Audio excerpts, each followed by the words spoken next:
पता है, ज़िंदगी की इस रेस में ना माँ बाप बच्चों पर इतना प्रेशर डाल रहे हैं पढ़ने के लिए, इतना प्रेशर डाल रहे हैं, पढ़ो पढ़ो पढ़ो। भाई तुम समझो तो सही, जब तुम उस सिचुएशन में थे तब कंपटीशन नहीं था भाई, जीरो था। ये लालच नहीं था कि मुझे कोई आलीशान बंगला चाहिए, लग्जरी कार चाहिए, लग्जरी लाइफ स्टाइल चाहिए। ऐसा सोच भी आता था? बता दो, तुम्हारे समय में ऐसा सोच भी नहीं आता था। और आज जैसे जैसे आधुनिकता बढ़ती जा रही है, ये सोच बढ़ती जा रही है। पता है ये माइंडसेट क्यों आ रहा है? ज़रा ध्यान से अवेयर हो करके देखना कि ये बार बार हमारे दिमाग में डाला जा रहा है। कहीं भी किसी सेलिब्रिटी की शादी हो रही है, फॉर एग्जांपल के लिए मैं विराट कोहली, अनुष्का शर्मा का ले लेता हूँ, तो कहीं भी हो रहा है तो जो वीडियो शूटिंग करने वाले हैं वो आप लोगों को ऐसे दिखा रहे हैं जैसे कि लाइफ बेस्ट बनने वाली है। शादी करने से, वीडियो शूट होने से कुछ ऐसी लाइफ होगी। और जो जिस हाउस को किराया में लिया जाएगा वो भी ऐसे दिखा रहा है जैसे सब सेट है यार, लाइफ बहुत बेहतरीन होने वाली है। ड्रेसेस, पता है ड्रेस भी ऐसे सिलेक्शन किया जाता है, डिज़ाइनर सेलेक्ट करते हैं। एक्चुअल में डिज़ाइनर को एडवर्टीजमेंट करना है कि इसके थ्रू अभी मॉडर्न इस युग में, इस समय में लोग इनको फॉलो करते हैं, तो निश्चित रूप से इसी तौर तरीका, इसी पोशाक को अपनाएंगे। इसलिए डिज़ाइनर भी लगे हुए, मतलब पीछे हर एक व्यक्ति उस सेलिब्रिटी को ऑफर दे रहा है कि तुम ऐसे करो, क्योंकि उसके थ्रू उनका जो कमाई होगा, लोगों की मानसिकता बनेगी कि हमें भी ऐसे करना है। तो ये मानसिकता था नहीं, जानबूझकर, सोच समझकर ऐसा माइंडसेट सबका बनाया जा रहा है कि लग्जरी लाइफ जियो। Luxury life is a peace life.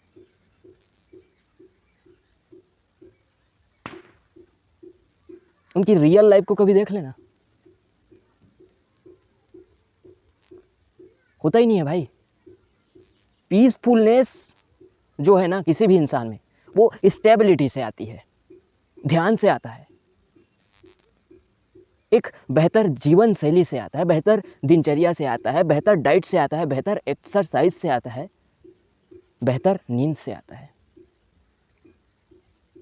कोई कनेक्शन नहीं है लग्जरी लाइफ से पीसफुलनेस का। हाँ, एक सुविधा मिलती है। अब मैं देखो, हर चीज़ में मैं कभी एक्सट्रीम में बात नहीं करूँगा कि इसका मतलब ये थोड़ी कि अब छोड़ दे, अब जैसा लाइफ स्टाइल आप बता रहे हो वैसे ही चल, नहीं, परिश्रम भी करना है, ये पार्ट है पीसफुलनेस का, ये पार्ट है। तुम परिश्रम नहीं करोगे तो चैन से सो नहीं पाओगे, क्योंकि विदाउट परिश्रम, कर्म, बिना कर्म के नींद कैसे आएगी, चैन से नींद कैसे आएगी? माइंड को तुमने कोई एफर्ट दिया नहीं, कुछ चैलेंजेस दिया नहीं,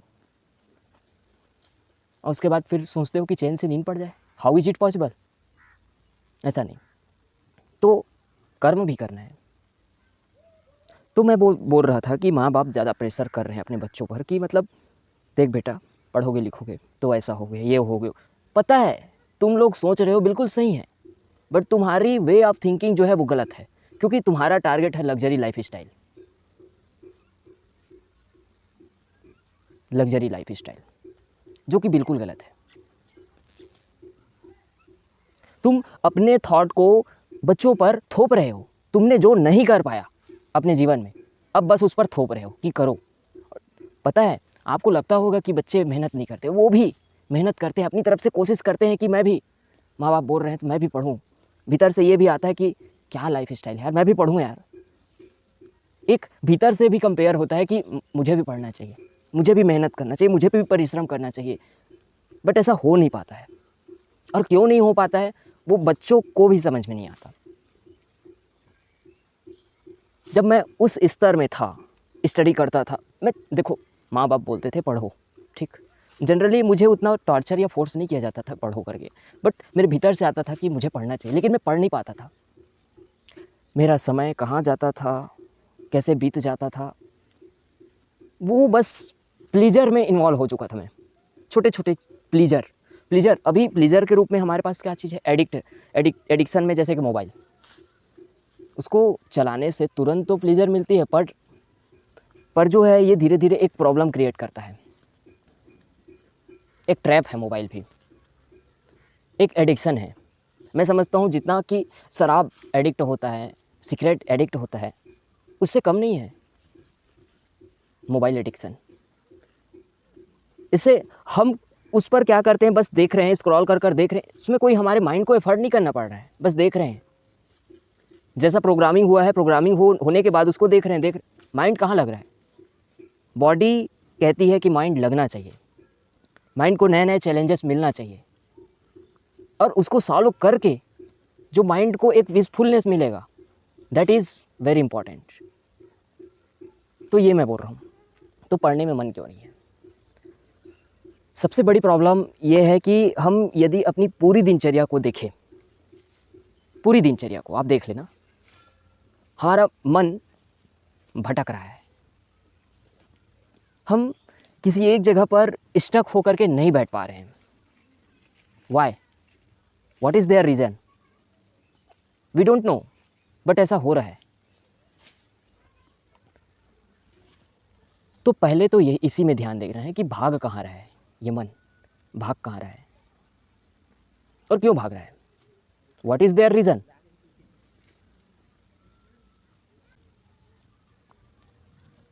सबसे पहले यदि किसी चीज़ में ध्यान देना है ना, मैं हर स्टूडेंट को कहना चाहूँगा जो टीनेजर है, जो टीनेजर से ऊपर उठ चुका है, युवा अवस्था में आ चुका है, उन सबसे कहूँगा कि आप पढ़ना तो चाहते हो, आप सब जी तोड़ मेहनत करना चाहते हो, लेकिन ठीक से 1 घंटा बैठे नहीं पाते। क्या मैं सही बोल रहा हूँ? ठीक से 2 घंटा 3 घंटा बैठ नहीं पाते, ठीक से किसी एक चीज़ पर लगातार फोकस नहीं कर पाते। तो पहली प्रॉब्लम यदि कोई चीज़ है तो यही है कि ये मन जो है वो क्यों भाग रहा है भाई, क्यों चंचल हो रहा है। इधर कभी उधर कभी बैठने पढ़ने बैठ जाओ ना, 128 प्रकार के थॉट आएंगे। ये तो कम ही बोल दिया मैं, पता नहीं कितने थॉट आते हैं। हर ज़रूरी काम उसी वक्त याद आता है जब आप पढ़ने बैठते हो, हर ज़रूरी काम, क्योंकि माइंड जो है ना वो बचने की कोशिश करता है कि I don't want to do effort, मुझे नहीं करना एफर्ट वगैरह, मुझे कोई चैलेंजेस नहीं चाहिए, उठो भगो। फिर जो मन कहता है फिर तुम भी वही कर देते हो, उठ जाते हो। प्रैक्टिस करनी होगी दोस्त एक जगह बैठने की। पहले तो है स्टेबिलिटी, देखना होगा कि क्या मेरा हाथ बेवजह इधर उधर भाग रहा है, क्या मेरी इंद्रियां मतलब आँख इधर उधर बेवजह भाग रही है। वाई? क्यों भाग रहा है भाई? Why it is not stable? And how to stable it? That is big question. How to stable it? Well, we can't stable it, तो ये भागेगा ही. You can't stop. You must see what is your posture. तुम्हारा posture क्या है देखो। वो ऐसा तो नहीं है, हर वक्त किसी चीज़ में टिके तो नहीं रहते। देखो, क्योंकि डायरेक्ट इसका कनेक्शन जो होता है माइंड से होता है।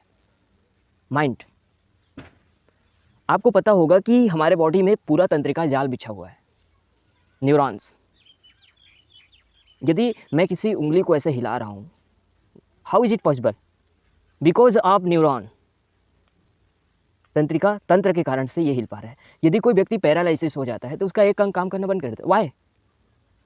हाथ पैर सब सलामत है, बट काम करना क्यों बंद कर दिया? क्योंकि वहां से कनेक्शन हट चुका है। तंत्रिका तंत्र का जो कनेक्शन है वो एक साइड से हट चुका है, इस कारण से they can't movement with their body. वो अपने हाथ का इस्तेमाल नहीं कर पा रहा है, वो अपने पैर का इस्तेमाल नहीं कर पा रहा है। ऐसा इसलिए है क्योंकि तंत्रिका तंत्र जो है वो काम करना बंद कर चुका है। That is called paralysis. तो ये जो होता है central nervous system direct connect with peripheral nervous system. ये जो पेरीफेरल नर्वस सिस्टम है ना, ये स्पाइनल कॉर्ड से डायरेक्ट जुड़ा होता है। मेरुरज्जु, जिसको मेरुरज्जु कहते हैं, ठीक है। दिमाग का कनेक्शन मेरुरज्जु से होता है और मेरुरज्जु के सहायता से शरीर के विभिन्न भागों में जाल की तरह फैला होता है। और हम जब ऐसे पोस्चर रखते हैं तो इसका जो फ्लो है वो ठीक से नहीं हो पाता। माइंड से किसी चीज़ को सिग्नल को जाना है शरीर के विभिन्न भाग में, वो नहीं जा पाता। सो प्रॉब्लम यहाँ है। और पोस्चर देखो, शुरू में जब कोशिश करेंगे ना अपनी पोस्चर को सुधारने की तो दर्द होगा, मन कहेगा उठ जा, क्या मूर्खता कर रहा है, भाग जा, ऐसी होगी, ठीक है। लेकिन उठना नहीं है। डेली कम से कम 1 घंटा ये प्रयास करते रहना है कि अपने पोस्चर को देखना है कि मैं कितने घंटे तक टिक कर बैठ सकता हूँ, मतलब बिना टिके बैठ सकता हूँ, ऐसे स्ट्रेट पोस्चर में। खुद को ऑब्जर्व करना, दूसरों को ऑब्जर्व करके क्या मिल जाएगा, मेरे पड़ोसी क्या कर रहा है, मेरे दोस्त क्या कर रहा है, क्या मिल जाएगा, खुद की हालत तो ऐसी है।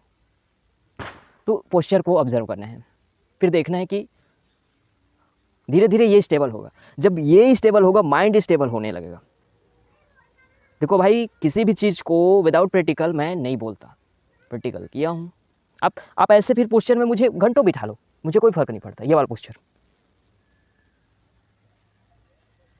शुरू में बहुत दर्द होता था, बहुत तकलीफ होती थी पैर में, अब ऐसे बैठता हूँ जैसे कि नॉर्मल है। Why is it possible? Practice भाई। I want to something extreme,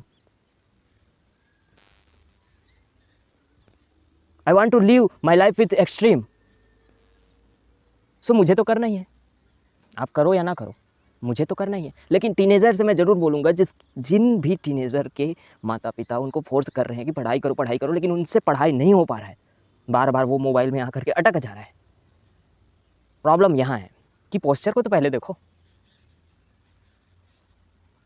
वो एडिक्शन है, एडिक्शन को तुम्हें ही छोड़ना होगा। तो धीरे धीरे रोज़ रोज़ मैं चाहता हूँ कि आप प्रयास करें, इसमें सफलता मिलती है। फिर एक कंडीशन ऐसा आता है कि 2 घंटा, अरे 5 घंटा बैठने के लिए तैयार हूँ। एक चैप्टर ऐसा पढ़ोगे ना, practically everything will be practical, not in theoretical, practical solution.